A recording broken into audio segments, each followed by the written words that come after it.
Entonces voy a compartir el documento con el que trabajaríamos ahora.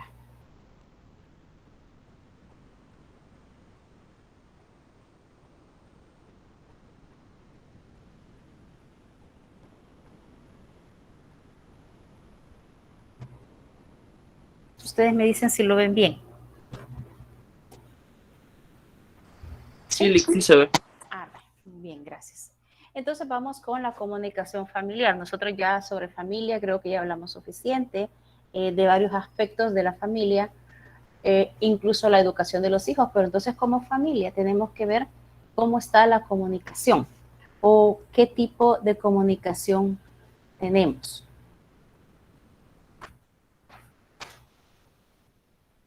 Fíjese que inicio, permítame apuntar algo. Acabo de recordar que se me olvidó un tipo de comunicación que debo mencionar. Tenemos que existen diferentes modos de comunicarse en las familias, ¿verdad? Entonces aquí vamos a mencionar eh, buenos métodos de comunicación, buenas costumbres de comunicación y otras que no son tan buenas, ¿verdad?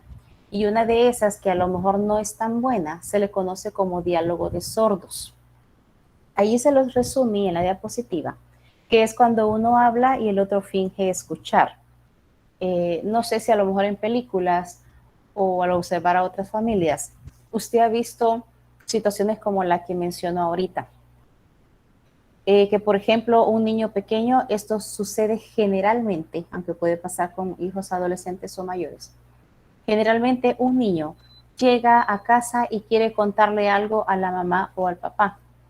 Y si es la mamá, por ejemplo, a veces la mamá está tan metida en los trabajos del hogar, que está cocinando y haciendo los quehaceres, que el niño comienza a hablar y la mamá casi siempre está de espaldas y el niño está hablando. Como que el niño está hablando, la mamá finge escuchar porque ella sigue sacudiendo o cocinando o haciendo las tareas del hogar o lo que está haciendo. Y entonces por eso es diálogo de sordos, porque el niño habla, explica y de repente la mamá no, ni se ha oído, pero no ha escuchado. Entonces no sabe, al final no sabe qué es lo que está diciendo el niño. Podría ser que en algún momento el niño se dé cuenta y pueda reclamar y pueda decirle, mamá, es que no me estás escuchando, o papá, no me estás viendo, por ejemplo. Entonces el niño puede no sentirse escuchado en algún momento, ¿verdad? Sería uno de los tipos no muy adecuado. El otro, o la otra forma de comunicarse entre las familias, se le acostumbra a llamar discurso de políticos. Fíjese, yo se lo resumí como una avalancha de palabras que en realidad no transmiten nada. Uno escucha y el otro solo habla, habla y habla. No sé si ustedes en algún momento han escuchado a hijos, porque yo sé que ustedes no, que cuando se menciona algo, el hijo menciona algo, el papá o la mamá comienza a hablar y el hijo a lo mejor piensa, ya va a comenzar con la cantaleta, ya va a comenzar con el sermón. Y entonces este sería como el ejemplo de este tipo de comunicación, donde hay rechazo del hijo con respecto a lo que el adulto o generalmente sus padres le están diciendo, porque el padre habla, aconseja, menciona ejemplos o errores que se pueden dar o consecuencias, y el hijo solo finge escuchar, pero está como viendo a otro lado, pero está demostrando que no le interesa escuchar lo que se le está diciendo.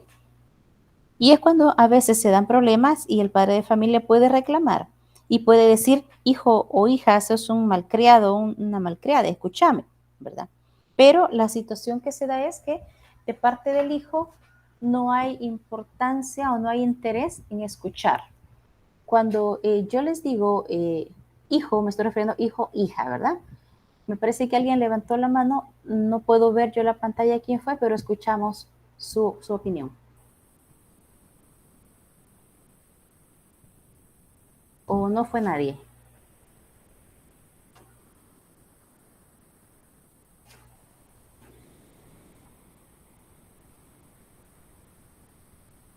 No fue nadie. Me indican porque si yo me meto en la diapositiva, y la pongo pues así como proyección de total pantalla para que usted la vea más grande, yo no veo nada. Bien, entonces este era el discurso de políticos. Ustedes me dirán más adelante si esto realmente se da, si lo hemos observado en alguna familia, porque yo me atrevería a decir de que en nuestras familias tratamos de no cometer esa situación. La comunicación debe tener aprecio, respeto y reconocimiento hacia la otra persona, pero a veces se hace mal uso de ella, me dice. Cuando la utilizamos para agredir, ofender, lastimar o mencionar los defectos de la otra persona. Toda comunicación debe llevar respeto. Entre hermanos debe haber respeto. De hijos a padres, eso es lo que más exigimos nosotros. Usted me respeta porque yo soy su mamá, yo soy su papá. Pero también los padres debemos de respetar a los hijos, aunque estos estén pequeños. Recuerde que el hecho de que esté pequeño no lo hace menos digno. Dignidad la tiene. Sí, el padre tiene que encontrar un equilibrio porque no va a dejar de ser autoridad. Por eso es que la comunicación debe de tener ese tacto, nos dicen a nosotros, o ese sentido común de no dañar a la otra persona. A veces puede suceder que nos estamos comunicando, pero solo nos menciona un pequeño error o defecto que hemos cometido y a veces como que nos ponemos a sacarle los trapos al sol, decimos en buen salvadoreño, a la otra persona, al otro miembro de la familia, porque hablando de comunicación puede ser con cualquiera, puede ser entre hermanos, padres o hijos, no importa las edades que tengan. Entonces debe de primar siempre el respeto. Con eso no quiere decir que habrá cosas que no nos gusta que nos digan. O a veces nos tocará decir cosas bastante fuertes en la comunicación, más cuando se esté llamando la atención. Y lo veíamos en el documento de necesidad de exigencia, que hay que llamar las cosas por su nombre, por cómo son, pero siempre con respeto, tratando de evitar aquel tipo de palabras soeces que en lugar de ayudar a la comunicación lo altera más. Y entonces en vez de ser una comunicación con aprecio y respeto, se convierte más que todo en una agresión y ofensa y se lastiman entre ellos. Si se quiere asegurar que la comunicación trabaje en favor de la familia, hay algunos aspectos que hay que tomar en cuenta. Y el primero que me menciona es de vital importancia, diría yo. Hombres y mujeres tienen diferentes formas de ser.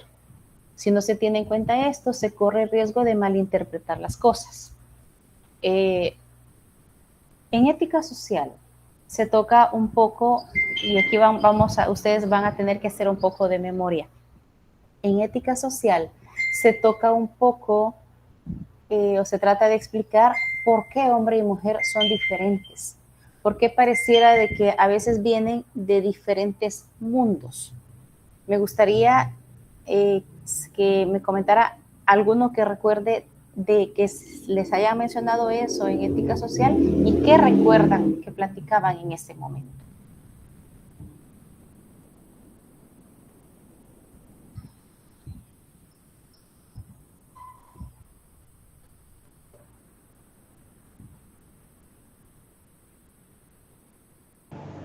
Buenos días. Buenos días, escuchamos. No, yo solo, para serles sincero, que de eso sí no recuerdo nada que porque era diferente, pero según mi punto de vista creo que es por la manera de actuar y de pensar de ¿cómo se llama? Del hombre, que los hombres somos como más, como le digo, más impulsivos y la mujer es como que medita más.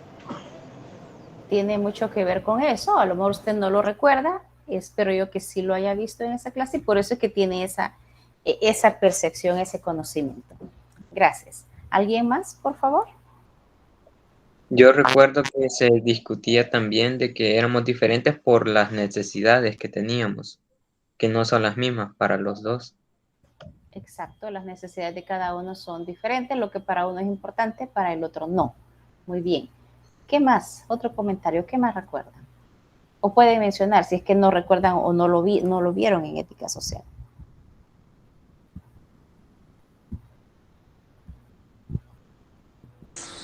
Lick, yo no me recuerdo muy bien, pero una diferencia puede ser que los hombres somos como de menos palabras, a diferencia de las mujeres que necesitan como comunicarse más. Así es, así es. Fíjese que hay un video en YouTube y yo ese siempre lo pongo en ética social.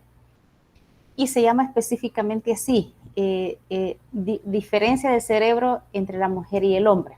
Ya, y es un estudio científico, no lo estamos inventando, ni es una charla sobre el parecer de alguien. Entonces, incluyen esas diferencias que ustedes dicen. Y uno a veces se ríe por lo que dice el ponente, porque presenta los dos cerebros. Digamos, al lado izquierdo el cerebro de la mujer y al lado derecho el cerebro del hombre. Y él dice que el cerebro del hombre tiene como todos separados. Él describe el cerebro del hombre como una especie de archivero, que todo está en cajas y todo está debidamente ordenado en cajas. Por decirle algo, en uno están los sentimientos, en el otro están las relaciones de trabajo, en la otra caja están las diversiones, etc. Y dice el ponente, en el cerebro del hombre ninguna caja se mezcla con la otra. Es más, dijo él, los hombres tenemos una caja que se le llama caja vacía, no tiene nada. Y es la razón que explica por la cual a veces el hombre puede quedarse con la mirada perdida y cuando alguien le pregunta qué estás pensando, él contesta nada. Pero la mayoría de las veces, dice el ponente, en realidad no está pensando nada. Él sí puede dejar su mente en blanco. Y el hombre, bueno, es más razón, habla menos, como decía Daniel. Entonces, tal vez no tanto que es impulsivo. Creo que cuando me dijeron que era impulsivo, a lo mejor es en cuanto al temperamento. Podría ser que algunos sean más explosivos que otros o más explosivos que la mujer, aunque no hay que descartar que hay mujeres explosivas también.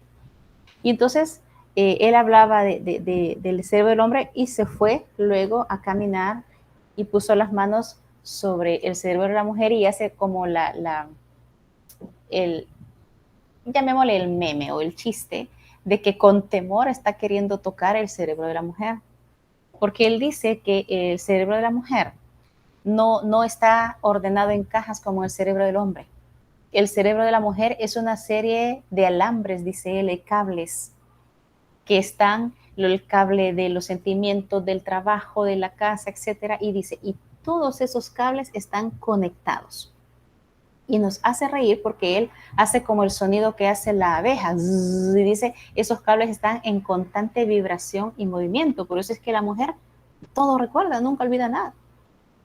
Y dice, ¿y te acordás que hace 10 años me hiciste esto? Y se recuerda, porque todos los cables están unidos. La mujer es la única, decía, que puede hacer 5 cosas al mismo tiempo y está pendiente de esas 5 cosas. El hombre no. Nosotros tenemos que concentrarnos en una sola cosa. Y por eso es que el hombre parece a veces autómata, dice él. Está viendo televisión y el único movimiento que hace es de los dedos de cambiar un canal y cambiar otro y cambiar otro. Y la mujer no. La mujer puede estar viendo televisión, cocinando, viendo la tarea de los niños y está como un trompo de un lado a otro. Entonces, eso en cuanto a la acción. Ahora, en cuanto a los sentimientos, hay diferencia también. No significa que el hombre no quiera. Si quiere, si ama. Lo único que demuestra menos los sentimientos. Y la mujer no. La mujer es más corazón, más sensible.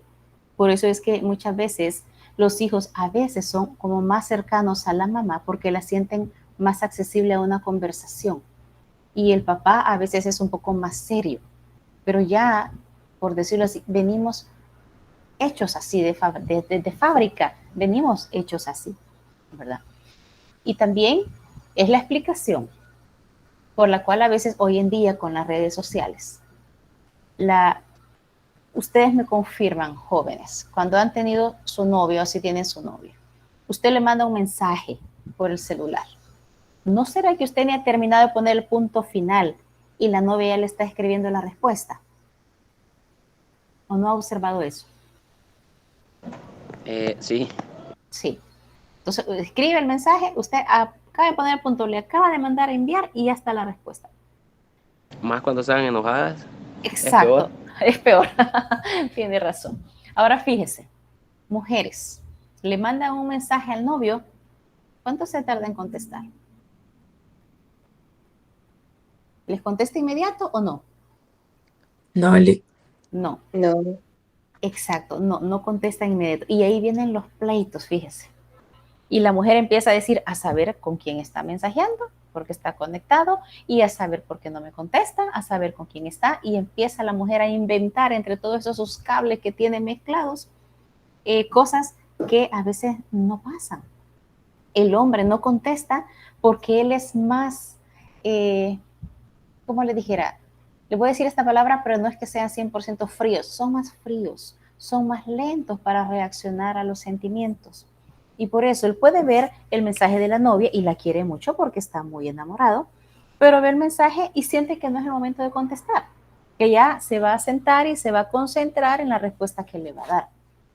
Y cuando la mujer no sabe eso, que los dos somos diferentes, por eso es que el hombre y la mujer jamás van a ser iguales. Únicamente somos iguales en dignidad, pero de ahí ni en el cuerpo, ni en la forma de pensar, ni en la forma de ser.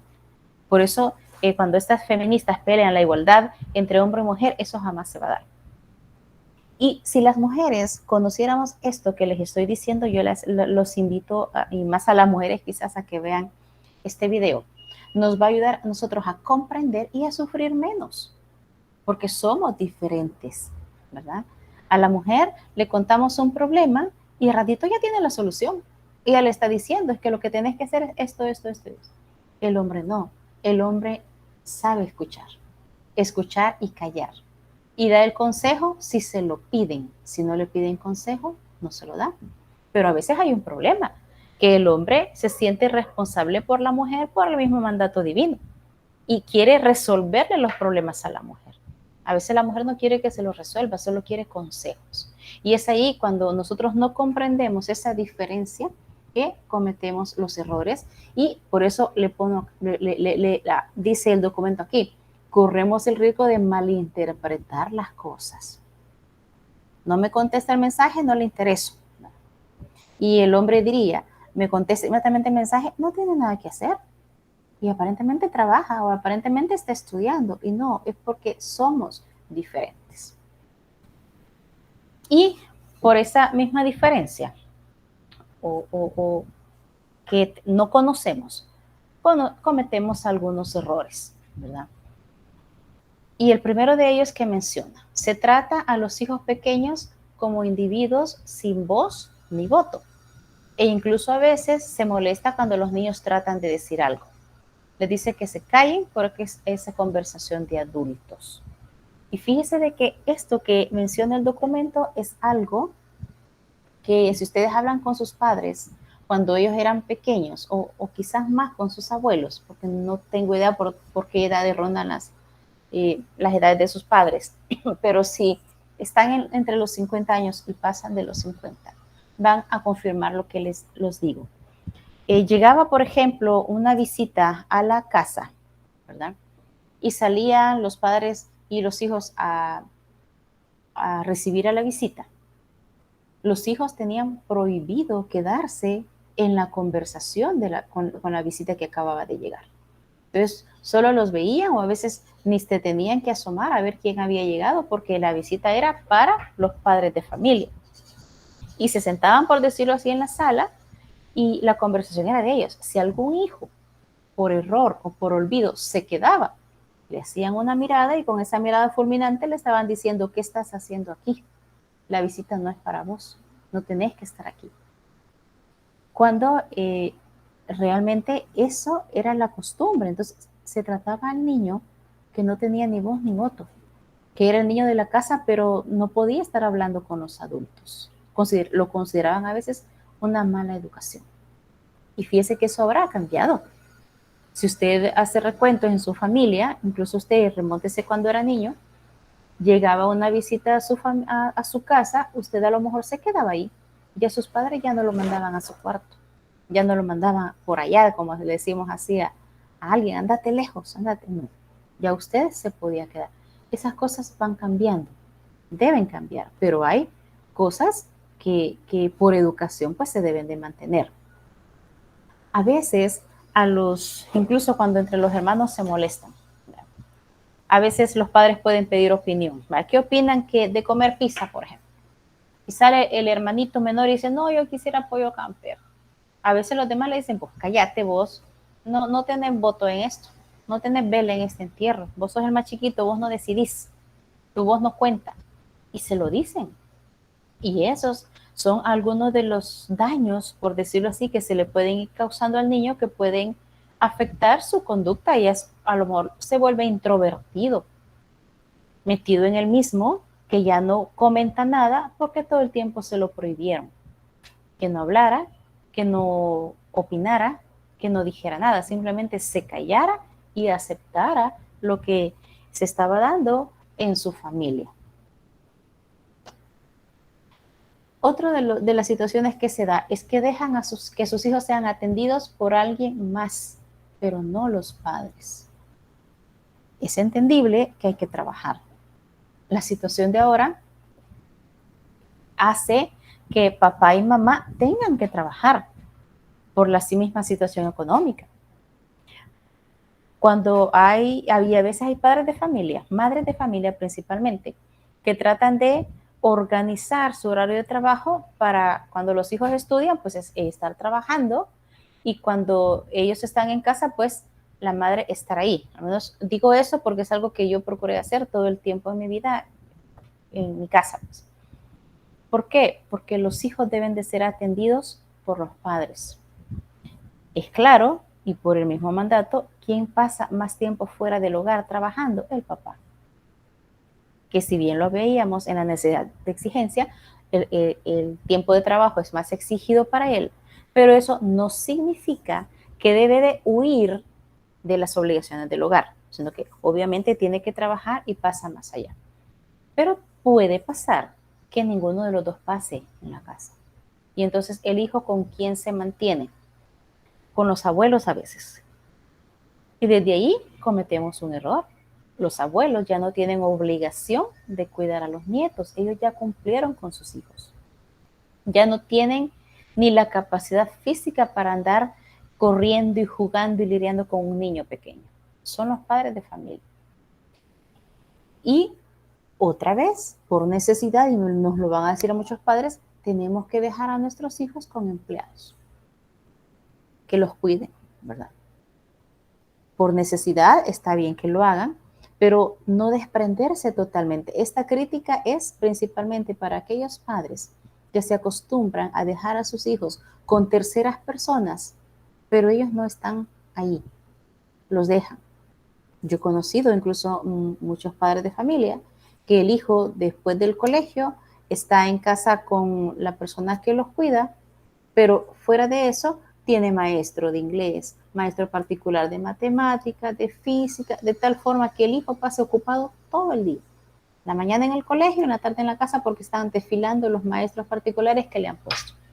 Cuando se le pregunta al padre por qué lo hace, dice, no, es que mi hijo tiene que prepararse bien. Y no estamos en contra de eso. Pero no están los padres ahí para ver cuáles son las deficiencias en el colegio, para ver cómo están las amistades con sus hijos. Lo veíamos en la necesidad de exigencia. Hay padres de familia que sus hijos crecen y ni siquiera conocen quiénes son sus amigos, su grupo con el que él se ha llevado mejor. ¿Qué pasa o cómo podemos comunicarnos con un hijo adolescente? Pareciera que con los niños es mucho más fácil. Los niños pequeños los acabamos de regañar, a ratito ya están contentos con nosotros. Un joven, por ejemplo, de su edad, que lo regañe su papá, que le dio un castigo o mamá, y si le da hasta un par de cinchazos, usted se enoja como hijo adolescente. ¿Cuánto tiempo cree usted que le dura ese enojo con su papá? Dígame un tiempo aproximado. Quizás ni un día. Qué bueno, qué bueno. A José Luis creo que me dice que quizás un día. Excelente. Como 3 días, Lick. Como 3 días. Y a lo mejor eso puede ir aumentando. Yo he llegado a una conclusión. ¿Saben cuándo se le acaba el enojo al hijo? Cuando se le va acabando el dinero. Cuando se le va acabando el dinero, como que ve con tristeza la billetera o la cartera y dice, híjole, le tengo que hablar a mi mamá o mi papá porque me está acabando el dinero y le tengo que pedir. Y entonces eso hace que el hijo ya adolescente cueste un poquito más la comunicación con él, porque el enojo le dura más. Y entonces, ¿qué pasa con el hijo adolescente? Aquí he puesto algo que es cierto, puede dar risa, pero es cierto. Pareciera que a los hijos les da alergia hablar con sus padres y hablan más con sus amigos que con sus padres. Pensemos en un escenario donde el papá, por ejemplo, tiene que ir a dejar a su hijo adolescente al colegio. Y se suben los dos, puede ser un hijo, puede ser una hija, y se sube y se van al vehículo y van caminando al colegio. ¿Cree usted que en ese escenario ellos, desde el momento que entran al vehículo, van en gran plática o creen que hay grandes pausas de silencio? ¿Qué creen ustedes? Depende, Lick. Ajá, claro, depende. Y ese depende se lo entiendo muy bien. Pero si no hay un depende positivo, ¿lo escuchamos, José Luis? Normalmente, o sea, si generalizamos todo, casi siempre las conversaciones son bien cortas, nulas. Se puede dar todo el viaje y sin platicar. Exacto. Y ¿Cómo a está veces la situación? así es. Y así como dice José Luis, las respuestas, el padre pregunta y las respuestas son sí, no, ya. Y esas son las respuestas, generalmente, ¿verdad? Y puse al papá, porque quizás con el papá es cuando creo o he visto más común, hay menos comunicación.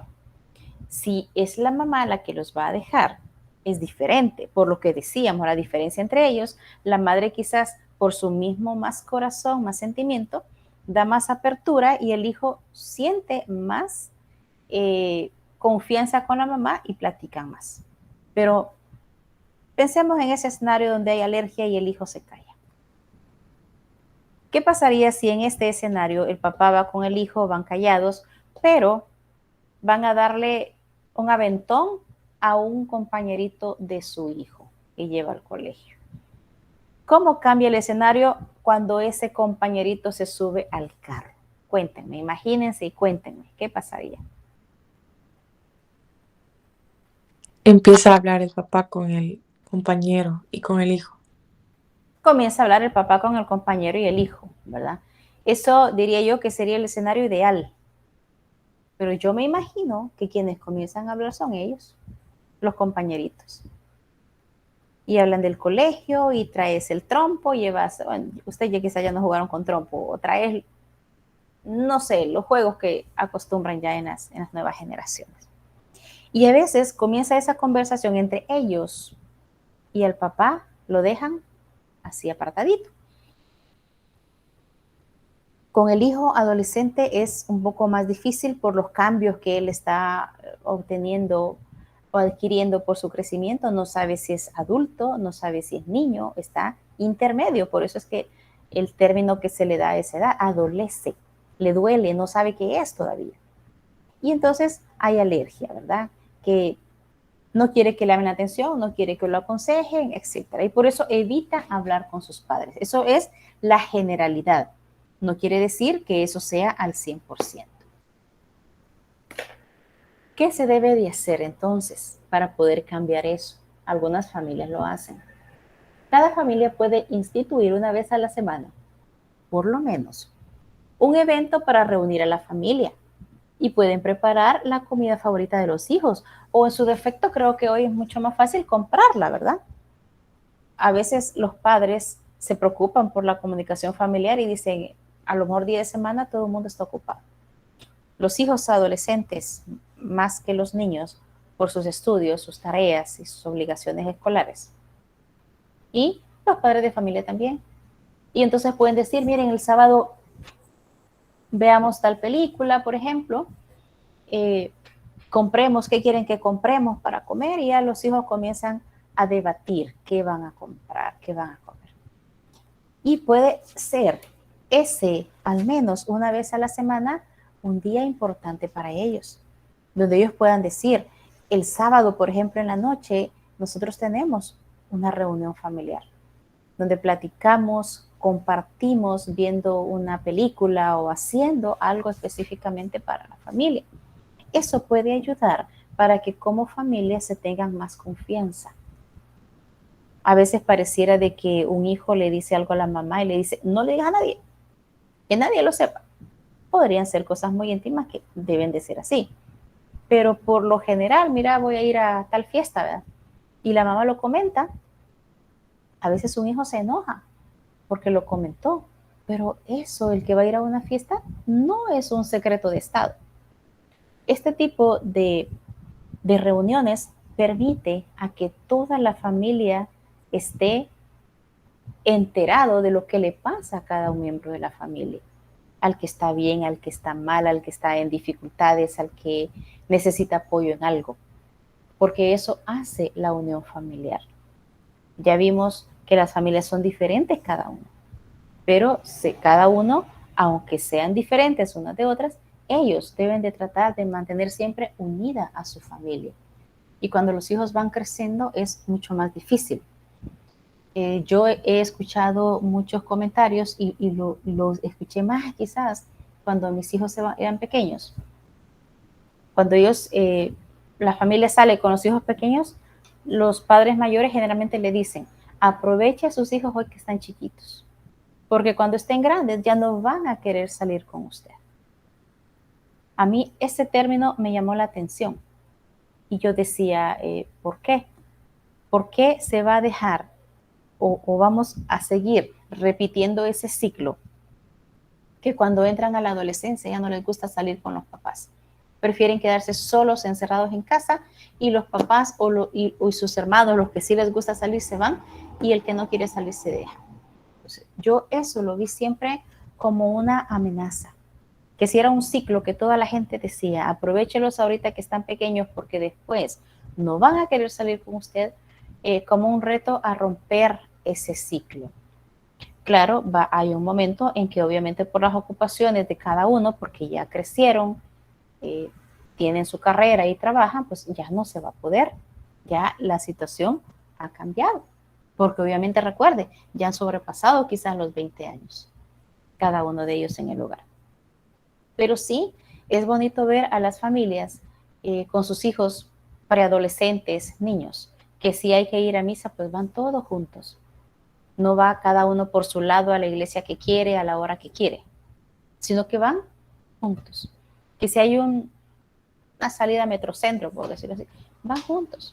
Que claro, va a haber momentos en que van a salir con sus amigos y está bien, pero se debe de procurar esa unión de la familia lo más posible, porque si no, pareciera que después se van a ver como visita, ¿verdad? ¿Y vos qué andas haciendo? Tengo días de no verte, y viviendo en la misma casa. Yo me recuerdo que un alumno hace años me decía, yo como en mi cuarto tengo televisor, yo paso la mayor parte del día, cuando no estoy en la universidad, en mi cuarto. Yo como ahí. Pero cuando se me ha arruinado el televisor, tengo que salir a la sala a comer en la sala. Y casi siempre mi papá me decía, hey, ¿vos qué andas haciendo? Si casi no te vemos. Y a veces me decían, lo más seguro es que se te arruinó el televisor, por eso saliste. Ese tipo de ejemplos que podrían dar risa, ya cuando se está trabajando en una unión real de la familia, ya no deberían de dar risa. Porque significa que hemos descuidado este primer consejo que me da, de procurar al menos una vez a la semana compartir juntos, porque es necesario ponernos al día como nos ha ido la semana. La segunda situación que me menciona, porque a veces son cosas que pasan o errores que se cometen, me le llama presencia física, porque es importante que los padres traten de coincidir con los hijos, o al menos uno de los padres esté en casa cuando los hijos lleguen. A veces hemos discutido en capacitaciones que nosotros tenemos y se menciona casi siempre el fenómeno que se le llama el hijo adolescente con llave.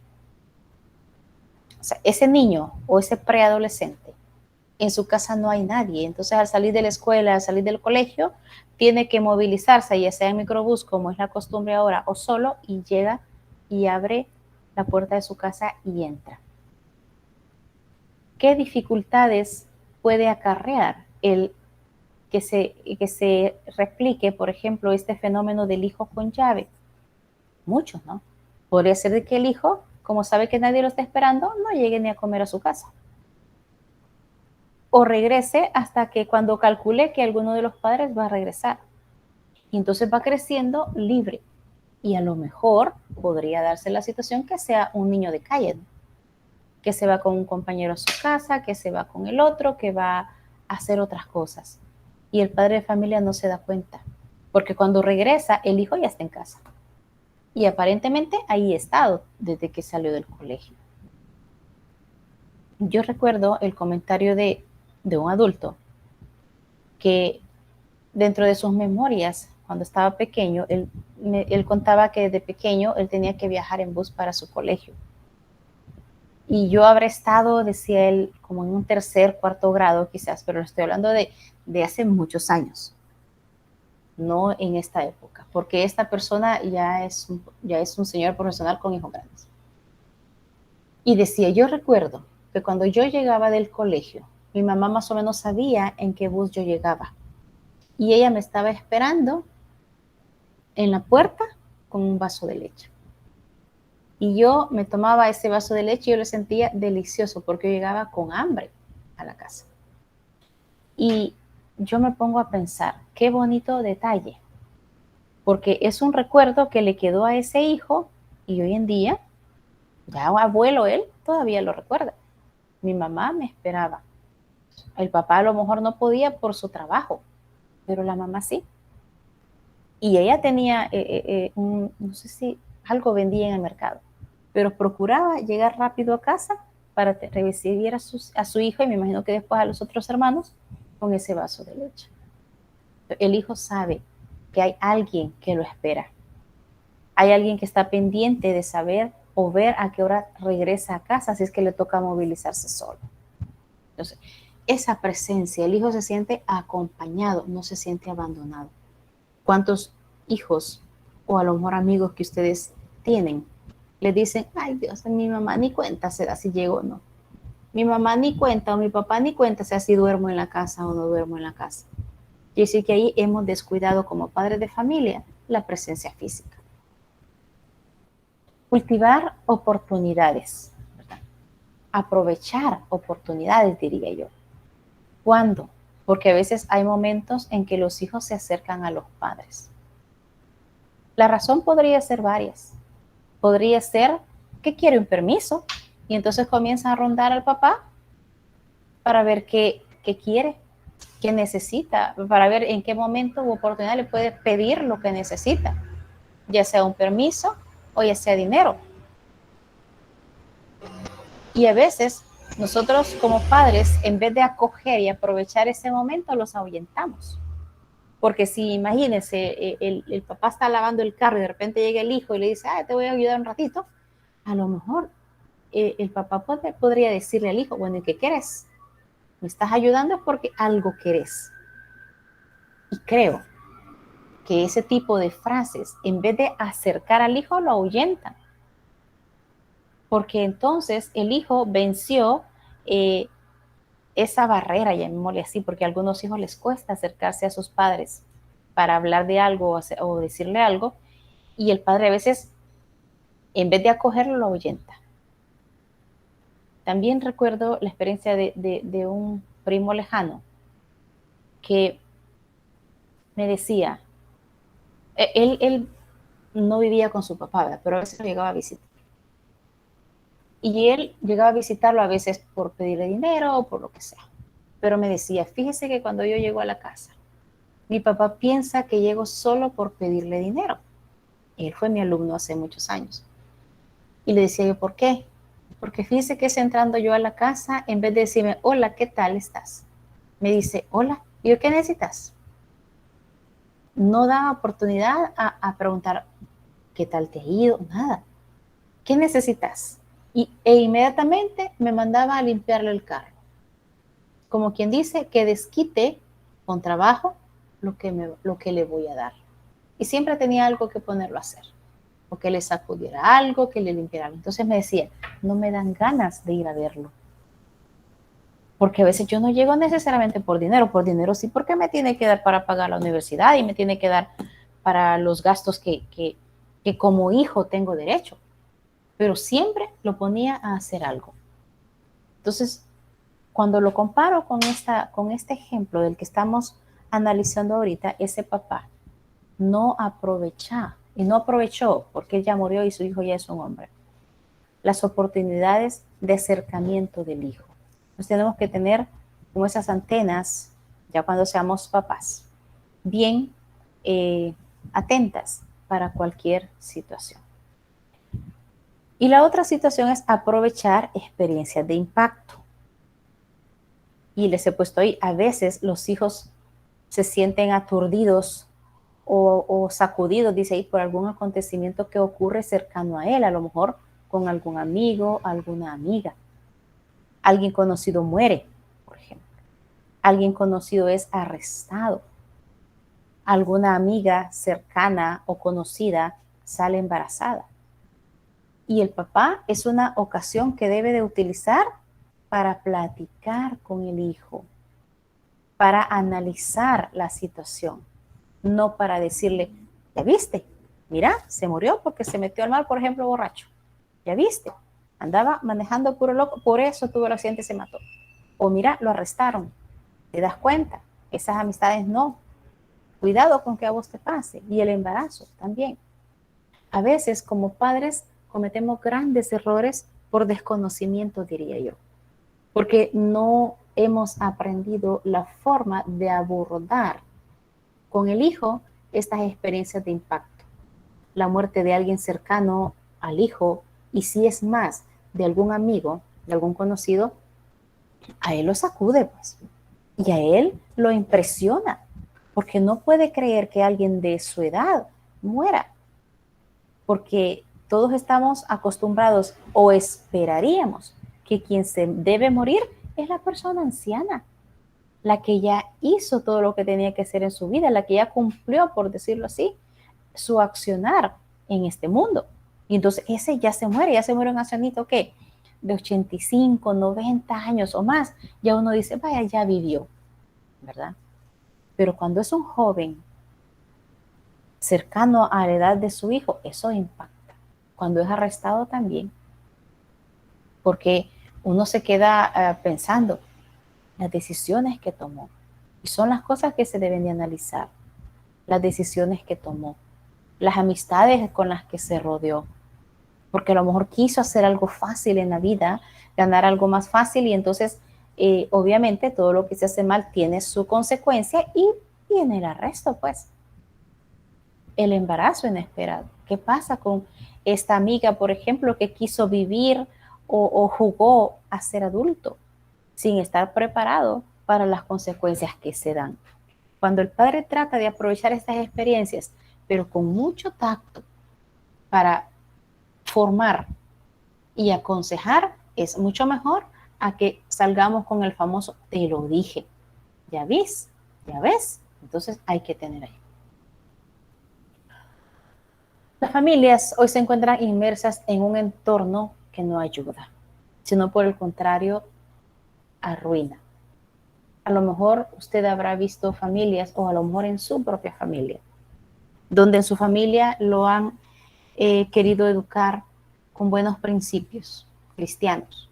No importa de qué fe, ¿verdad? Ya sean nuestros hermanos separados o católicos. Pero le da un principios. Entonces, el hijo tiene dentro de su hogar principios, pero sale a la sociedad, sale al mundo y ¿qué observa? Casi todo lo contrario a lo que le han enseñado. Y a veces el hijo puede entrar en un conflicto.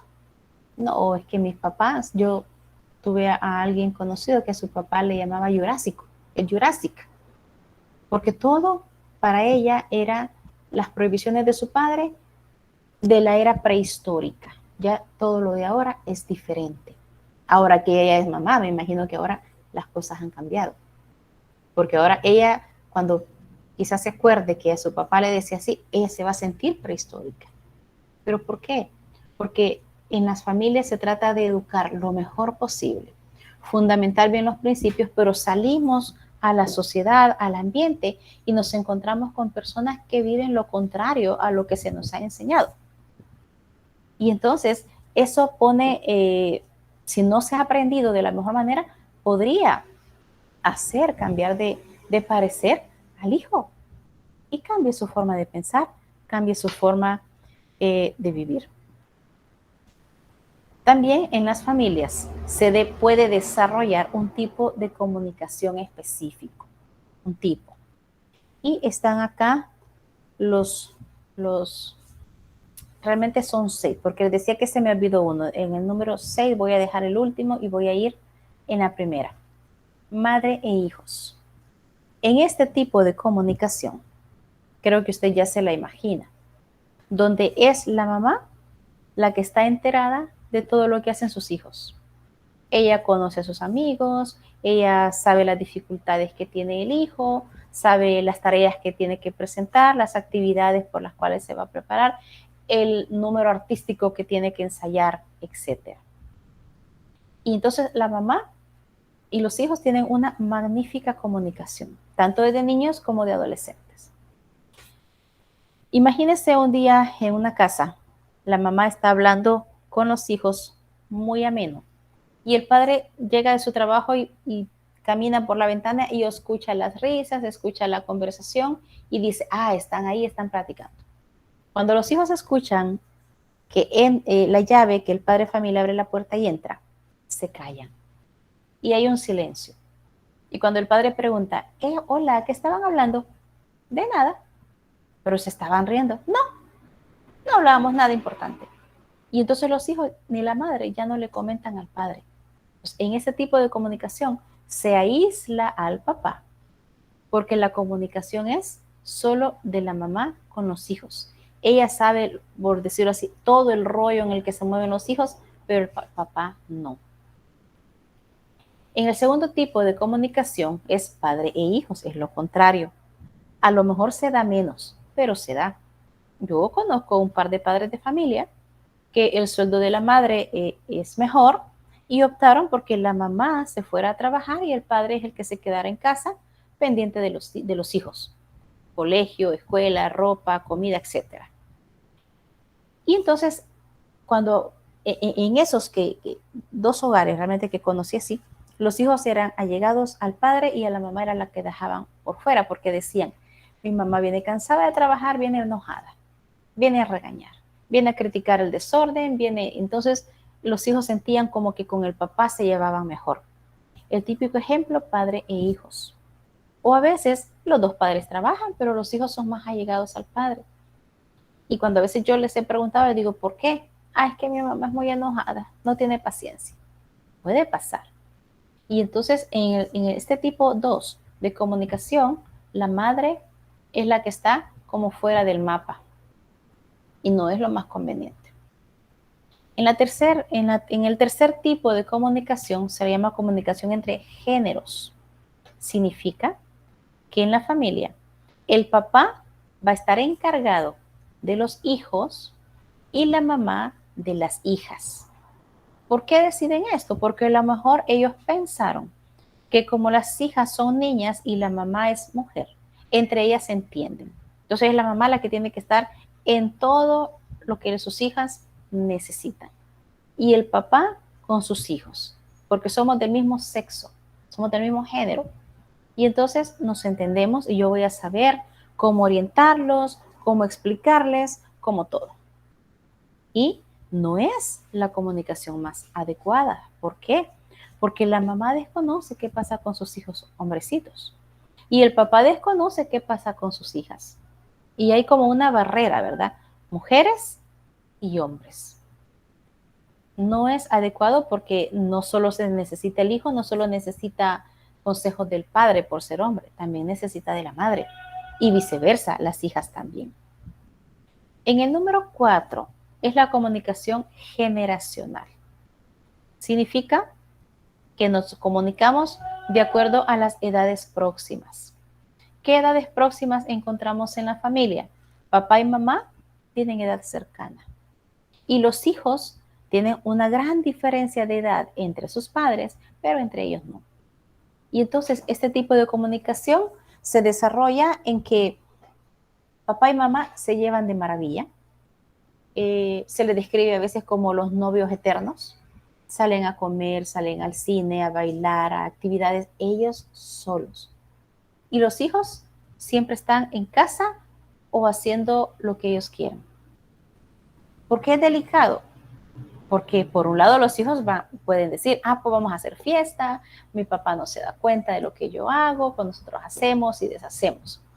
Y hay un gran riesgo porque entonces los padres no están desarrollando la actividad que quieran. Con esto no quiero decir que no necesiten tiempo solos. Claro que lo necesitan. Porque acuérdese, el matrimonio es para tener hijos, para educar a los hijos, pero para también ser felices ellos. Y esa tercera finalidad del matrimonio deben de cuidarlo. De vez en cuando tienen derecho a salir a comer, pero a veces son los mismos hijos los que se oponen porque dicen, sí, solo ellos van a comer y a nosotros nos abandonan. Nos dejan comiendo frijoles y ustedes van a ir a comer pollo, por ejemplo. No, es de ir encontrando el equilibrio. Una comunicación generacional separa. Los hijos saben y se cubren todo y los padres solo están con ellos, felices ellos. Pero se les olvida que son una familia donde todos deben de estar comunicados. Voy a mencionar el número 4, el que se me olvidó, y se le llama casa-hotel. ¿Cuál creen ustedes o a qué creen ustedes que se refiere la comunicación de tipo casa-hotel? Donde solo llegan a dormir. Exacto. Donde solo llegan a dormir.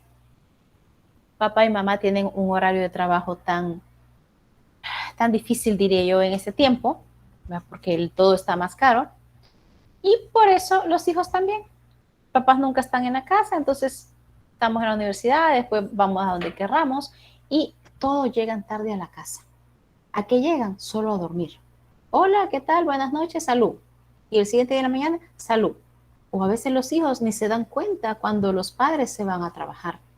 Y los padres puede hacer que lleguen a casa y a veces ni se dan cuenta si los hijos todos ya están en casa y en su cuarto. Entonces es, diría yo, una de las más destructivas. Es entendible que las necesidades económicas que exige ahora la sociedad son más. Y si se quieren dar lujos, pues adelante, pero sí descuidar el cuidado de la familia como debería de ser. Y así es como llegamos al número 6, que ya yo voy a arreglar esta diapositiva. Como número 6, la comunicación padre, madre e hijos en conjunto.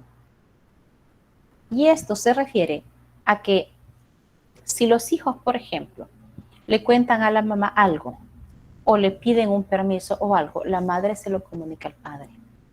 Porque el padre, como padre de sus hijos, valga la redundancia, tiene derecho y obligación de saber todo lo que pasa con sus hijos, aunque ellos solo se lo comunican a la madre.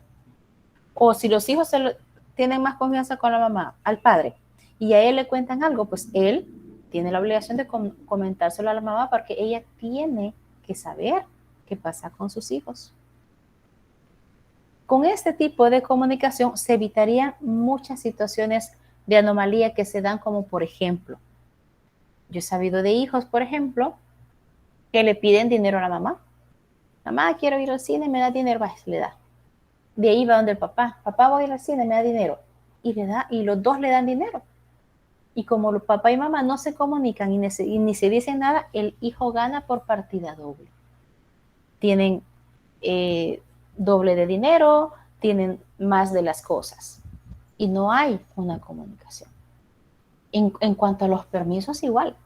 El hijo a veces sabe qué permiso le va a pedir a la mamá y qué permiso le va a pedir al papá.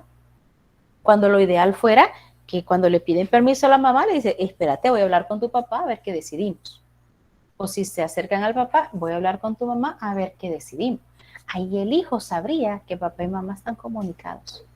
Y son los dos en responsabilidad equitativa con respecto a los hijos.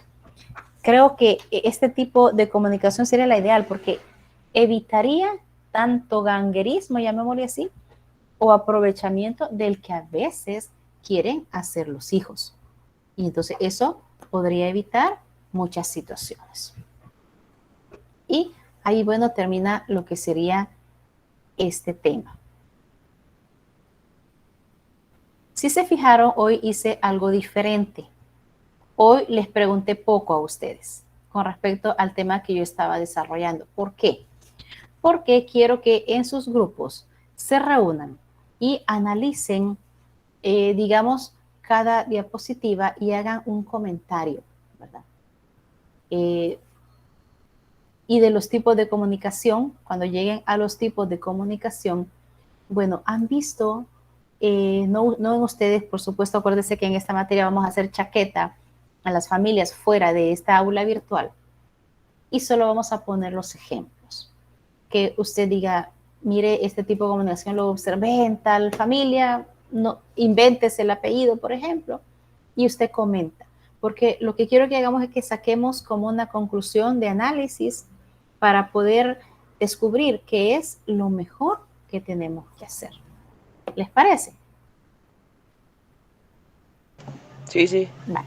Ahora fíjese, no sé qué horas tienen ustedes, yo tengo las 9:32, ¿verdad? ¿Creen que en 20 minutos han hecho esto? ¿O más? En unos 25. ¿25? Dice Cintia. 25 minutos estaríamos llegando en mi reloj, como 5 a las 10, ¿verdad? Y de 5 a las 10 a 10:15 podríamos hacer un receso. Entonces, si les parece, regresaríamos a las 10:15, a hacer la plenaria de esto que van a hacer en grupo, pero por favor reúnanse, platiquen, lo armen su reunión en Google para que sea más fructífero, no se reparta. ¿Les parece? Sí. Vale, de acuerdo. Entonces, nos separamos un momento y siguen trabajando, por favor. Luego suspenden porque viene el receso y después del receso comenzamos la plenaria.